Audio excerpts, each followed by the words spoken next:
But Heatherman wasn't the only pickup we had. Last week, the Canes also got a surprise commitment from Carson Beck, who committed to less than 48 hours after hitting the transfer portal. Rudy, is this a good move for both sides? And I'd like you to approach it from both sides. Is this a good move for Carson, and is this a good move for UM?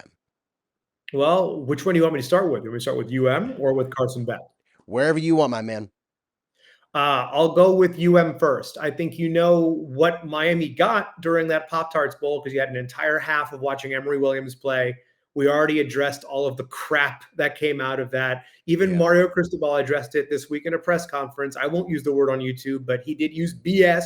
I'll give it in American Sign Language for everyone to know that this wasn't like a spur of the moment thing where he just like walked on the sideline and said, "I'm done, bro." That's not how it worked. So there was a game plan put in place. They knew you were going to get a second half quarterback tryout. And needless to say, you didn't get the performance that you were expecting out of, your second year player who started a couple games, won you a big game last year for Miami. They knew they had to go looking for a quarterback. You ended up getting the number one quarterback off the board who made himself available after the fact. Remember, he declared for the NFL draft at first, had that UCL surgery, and looks like his draft stock would have definitely taken a little bit of a hit. So what's to say you're going to a place like Miami where you're getting offered more money in NIL than you would have gotten in a rookie contract, and you have a chance to raise your draft stock? Kind of a no-brainer.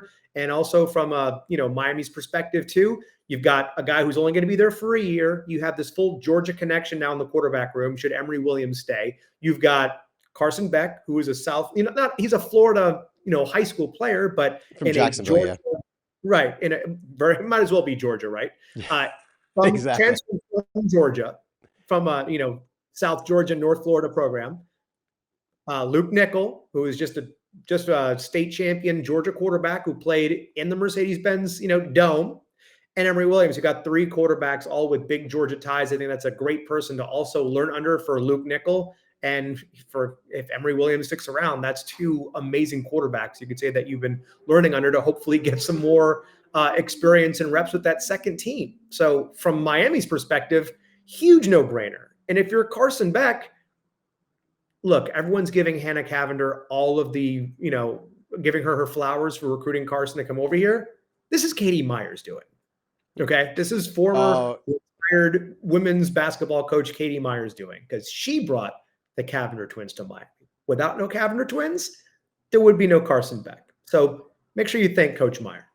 Yeah. I think I saw, I think it was on the Cover 3 podcast, the Little Domino, Big Domino. And they were talking about how it started with TCU. I forgot what the player's name was from TCU, basically forcing Cavender to come to Miami, which then led to Carson Beck coming to Miami. It was one of the girls who transferred from LSU to TCU. And from her going over there, one of the Cavender twins wouldn't get any playing time, so that brought them back to Miami. Exactly. Yeah, exactly. So just to give you some stats for Carson Beck, last year he threw for 3,485 yards, which is a little bit down from his 2023 season, which was his standout season, which he had nearly 4,000 yards. 28 touchdowns last season, 12 interceptions, which was up from his 2023 season, which he had 6. And he finished with an 80.8 QBR, which made him the 8th ranked QB in the country. He did win the CFP in 2021 and 2022 as a backup. He led Georgia to a 12-1 record and 11-2 season as a starter. So he's had some success as a starter, technically one as a backup. I would also push back on this season with the note that Georgia's top 3 receivers were all transfer portals from last season. It was their first season in. So not only did he lose Bauer and McGonkey, like he also got 3 players he's never played with, had zero chemistry with. Now we can kind of bring that in over to us, and that could kind of be a con for us because he'll be playing with a whole set of new players. My hope, though, is that the players that we have are young. They're ready to work with him. They'll maybe mesh to his style a little bit more, and we can see some success in there. I'll push back a little bit. I think on his side, I think it was absolutely the best move he could have done. I mean, his numbers were he was a 3rd day guy, they were saying. So 4th or 5th round, they were thinking, based on his show this year, on top of the UCL surgery that he just had, making him not available probably till late spring, early summer. So I think on his end, obviously a no-brainer. I think for Miami, it was a 50-50. I think it's a coin flip. And this is where I go with it. I think it's a good thing because you're right. What we saw in the Pop-Tarts Bowl was a little questionable with Emory Williams. That's not to say that he can't get better in the spring and summer and then even into fall camp. But again, I think in terms of the drop off, again, we were talking about last show, momentum. Momentum isn't just in the games, it's between each game and it's especially into the offseason. How do you look? How do you carry that? How do you sustain that? And I think bringing a guy in like Beck, who you could maybe still haven't seen any movement, still haven't heard any messages, but apparently there's still a wide receiver out there that wants to sign with UM. I haven't heard anything, haven't seen anything. But hopefully you can do that. And that's what bringing in a guy like Beck is. My hesitation in bringing Beck in is not only the UCL surgery that he had on his throwing arm, nonetheless, but it is the fact that again, you kick the can down the street, right down the road when you bring in Beck, because at some point you do need to develop your own talent, and if you don't start developing your own talent, recruits aren't going to want to come here. And there's only so many times you can play the portal lottery or you know what I mean? Or some sort of Russian roulette with portal quarterbacks. I mean, we'll see. We saw what happened with DJU. We got lucky with Cam Ward, but my biggest fear is that this could be, instead of Cam Ward 2.0, this could be DJU 2.0, which is kind of what I'm worrying about. What do you think Mario's plan B is if Beck ends up being a DJU 2.0?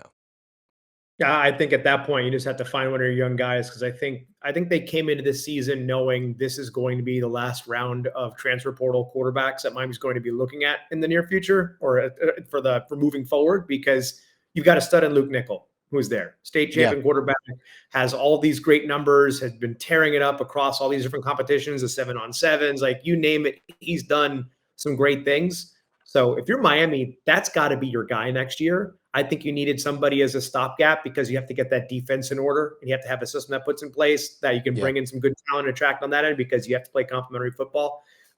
If this was a year to do it, you're going to be seeing a lot of low scoring games from Miami where we'll look at the Miami teams that we kind of matured with over time, where they had great defenses where they just couldn't put points up to win games. And that's yeah. something Okay, so in the that inverse of that, let's look at the I inverse think of that. Miami was at risk of doing again. Or Uh,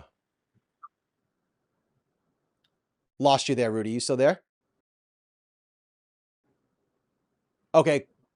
yeah, I'm here. I just Oh, heard okay. So I inverse was and just that gonna was where I say lost the you. what. Let's look at the inverse of that then. So let's just say he's not DJU 2.0. What do you think Beck's ceiling is? Could he be a Cam Ward 2.0? Not statistically, but in the sense of achieving great success first and only year. What is Beck's ceiling?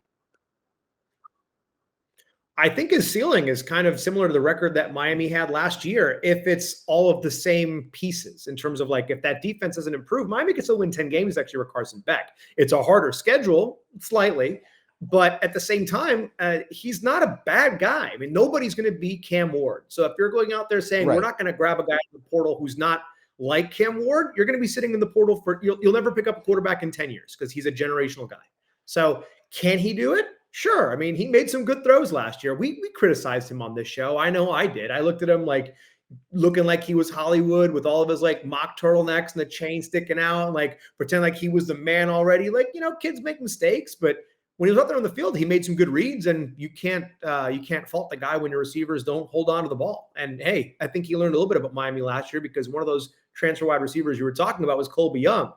Couldn't ask you what was said on that. We go, oh, I see why he went in the portal because he Yeah. wasn't going to play at Miami next year, given what they had. So, ooh, if this guy left because he was looking for playing time, I need to go down and find out who those receivers are. So, I think Miami's ceiling is the same. It's the matter of what's the defense going to do because they're going to lean more on the running game offensively for Miami this year. You got some new players that are coming through that offense, even if it's, you know, 7 points less per game on average.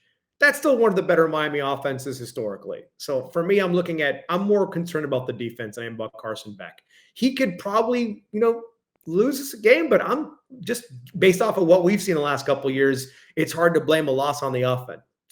Yeah, I think with the right weapons around him, it's been proven through the 2023 season. I mean, he had basically almost Cam Ward numbers, 3,900 yards basically through the air. So I think if he has the right weapons, I think if we can get an elite wide receiver on top of some of our young guys who can get some experience and playing time. And then again, I would love to see us utilize the tight end a little bit more like we did this year. I mean, this year was head and shoulders above the year before in 2023. I mean, we utilized the tight ends way more this year. I would like to see a little bit more. We were talking about it again. We were like, I think Dawson's allergic to doing the traditional screen with the lineman. Would love to see that. And I feel like that would also play into his, in terms of like easing him into the offense. You know what I mean? Give him a quick dump, like, okay, check down. We're good to go. Um, Last question on Beck, and I think this is one of my most curious questions. How long do you think this was in the works? Because the decision was made within less than 48 hours of him entering the transfer portal, which I think a lot of people, and there was rumblings even before, the CFP that he may even enter the transfer portal. How long do you think this was in the works? Because obviously this just didn't happen. It wasn't like Carson Beck entered the transfer portal and Mario picked up the phone and was like, "Hey, Carson, would you like to come play?" Yep. I have a feeling that it was probably, I think it's this look, I don't think it's a coincidence that it went the exact same way that Cam Ward's announcement did, where there was more rumblings about where he was going to transfer to before, declaring for the draft and all of that. But I think it's a similar timeline in the sense of let's see what the draft grade looks like. And then I'm going to make my decision to come back. I just think the whole do not contact in Miami being top of that list is due to a number of factors. One, you kind of have your back channel already through your personal life, knowing the campus, having your significant other come to your games all the time. There's already that connection there. So from a personal perspective, it's kind of a no-brainer to say, well, why am I going to have to worry about you keep flying back and forth? If Miami didn't have the year that they did, if Miami didn't have the pieces in there, Miami would not have been in this conversation. I just think the fact that this perfect storm of saying they have a vacancy, they already had some fantastic offensive production from the year before. Now, instead of being a quarterback killer, Mario Cristobal has a list of quarterbacks he's bringing in the NFL between Justin Herbert and now Cam Ward, and Carson Beck can be the third one. So I think that all came together quickly because it was kind of a no-brainer in that sense of who else was out there. There's a story that just broke today. We're recording this on a Thursday that Carson Beck rejected offers, one from Georgia Yeah, to, am I trying to do the thumbs return. up, to keep him there because they didn't want him Yep. to leave the portal. Because, hey, guess what? You had your Gunnar Stockton moment where they cheered him in the SEC title game, and then you got into the college football playoff, and maybe you're Yeah. not so sold on Gunnar Stockton anymore Yeah. because it's a true freshman playing. The other one was Kalen DeBoer at Alabama, apparently. I wonder what that's going to do Yeah. the whole Jalen Burrow situation. But that's two big SEC programs that wanted him right away. So in terms of money, this wasn't I'm getting more money from Miami. This is just everything kind of Makes sense. plays out. Great Yeah, it's relationship with the family, all that. Like that makes perfect sense. And to say, I'm going to the ACC where it's a clown show. Maybe I could win there because I've already seen what the SEC is like. And, I'm doing something different. If you watch a lot of these quarterbacks who have had success in the transfer portal, I'm talking about like the early generation of quarterbacks, like your Caleb Williamses, your Jalen right. Hurtses. They didn't go within the conference. They went other places. Jalen Hurts went to Oklahoma with Lincoln Riley. Lincoln Riley went to USC and brought Caleb Williams from Oklahoma to USC out there with him. I think that's just a change of scenery. Yeah, I think that helps. I think, yeah, something tells me that probably somewhere, I want to say after the SEC title game is probably when the decision and when the gears really started moving. I think because here's the thing. I think had he played outstanding during the SEC title game, went through the playoffs unscathed and balled out and possibly even won, I think he still would have been at worst a second round. You know what I mean? And he still would have taken that and moved on. But I'm starting to see this, and it makes a lot of sense when you really look at the numbers, that a lot of these guys will just stay an extra year and take that extra money because the money he's making now obliterates. I mean, I saw this post on Instagram where it was comparing quarterbacks in the that would be going into their second or third season.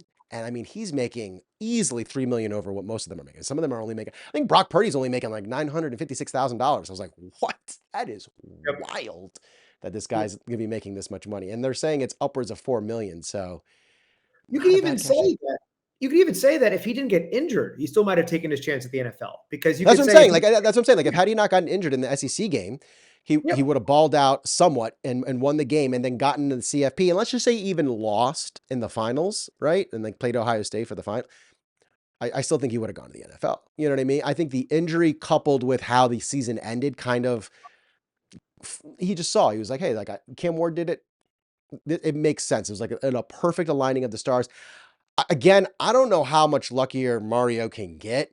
This guy, again, I believe in him and I want him to win, but I mean, we really need to see that defense turn around next season because this guy is either that or I mean, maybe he hits something else next season where he gets a stud from on the defense. I don't know, but it's wild that this occurred the way it did because again, it was like one of those like pipe dreams that you kind of like fantasize with your friend, like what if this happens, and then boom, it came to Yeah. reality.